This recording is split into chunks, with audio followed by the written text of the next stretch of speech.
Terdapat satu sembahan orang Cina yang hanya wujud di Nusantara ini tetapi tidak di negara lain. Ia dikenali sebagai Datuk Kong. Datuk Kong adalah patung sembahan yang paling banyak disembah oleh orang Cina khusus di Nusantara.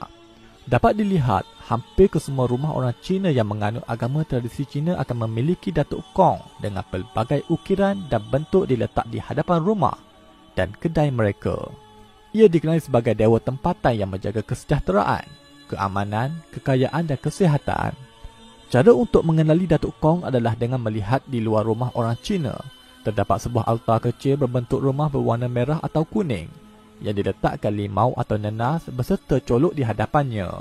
Di dalam altar kecil ini akan didapati adanya patung-patung kecil, kebiasaannya adalah nama orang Melayu.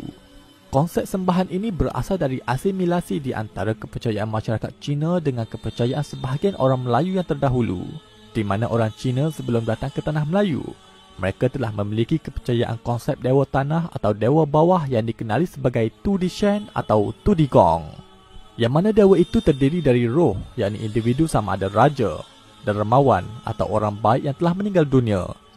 Lalu roh individu tersebut disembah dan dianggap sebagai roh yang akan menjaga mereka di sekitar daerah tersebut. Setelah kedatangan orang Cina ke tanah Melayu, kepercayaan Tu Di Gong turut dibawa bersama. Pada masa yang sama, mereka melihat sebahagian orang Melayu juga memiliki kepercayaan yang hampir sama, yang dikenali sebagai konsep Datuk Keramat. Yang mana konsep memuliakan Datuk Keramat ini juga memuja roh orang soleh yang telah meninggal dunia, sama ada di kubur atau kawasan tertentu. Sebab itu terdapat cara pesanan orang Melayu dulu-dulu jika mahu lalu kawasan hutan, maka minta izin dengan Datuk dan Nenek. Datuk, Nek, cucu tumpang kencing. Datuk yang dimaksudkan di sana adalah semangat atau roh keramat yang menjaga kawasan tersebut. Oleh demikian itu, konsep terbentuknya Datuk Kong ini adalah hasil gabungan yakni sinkretisme di antara kepercayaan animisme orang Melayu terdahulu yakni memuja Datuk Keramat dengan kepercayaan orang Cina yang menyembah Tu Di Gong, yakni satu dewa penjaga kawasan yang sedia ada di dalam kepercayaan Cina terdahulu. Lalu asimilasi dari kepercayaan itu membentuk konsep kepercayaan Datuk Kong yang rata-rata adalah orang Melayu yang telah meninggal dunia. Mereka tidak mengira sama ada orang-orang itu dari kalangan yang berlainan agama dengannya, kerana mereka hanya melihat hati yang baik atau roh yang mencapai makam yang tinggi yang dikira telah bergabung dengan elemen Tuhan yakni alam. Di kuil Datuk Kong juga mereka akan menjamu makanan halal jika yang disembah itu adalah orang Melayu.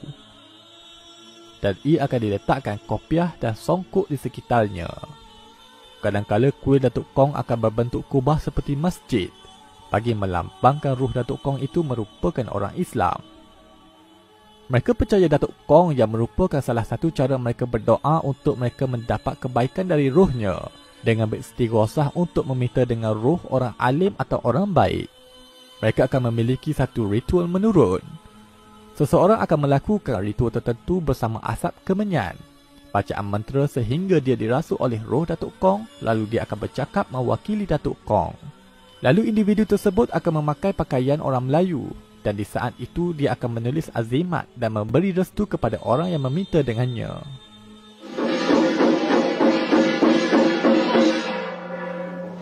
Assalamualaikum. Waalaikumsalam. Datuk. Malah pada setiap perayaan agama Islam atau hari keraiyaan orang Melayu, mereka juga akan menjamu dan melakukan ritual meraihkan hari raya bersama Datuk Kong. Ya, semakin semakin maju, menganut petunjuk di sini semua sehat, selamat, makbul. Selamat Hari Raya Aidilfitri. Kuat dah. Barang tak mania sikit saja.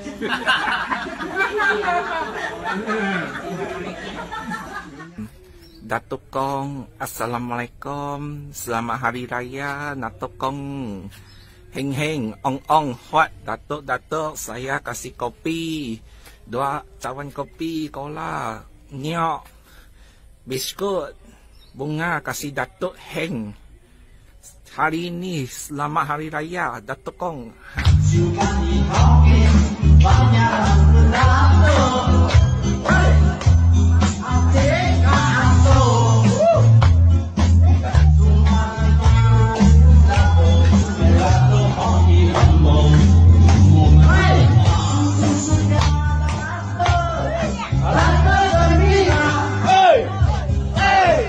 Kepercayaan masyarakat Cina memahami bahawa alam ini hidup bersama dengan Tuhan dan roh. Manakala akidah Islam pula memahami bahawa Tuhan tidak mendiami bersama ciptaannya di alam ini. Sehubungan itu di dalam Islam juga memiliki konsep makhluk jin yang turut hidup bersama dengan manusia. Tetapi mereka di alam gaib yang boleh merasuk orang dan menurun. Akan tetapi situasi itu kerap kali disangka dirasuk oleh roh individu-individu tertentu, lalu diminta pertolongan dengannya. Firman Allah di dalam Al-Quran, وَأَنَّهُ كَانَ رِجَالٌ مِّنَ الْإِنسِ يَعُوذُونَ بِرِجَالٍ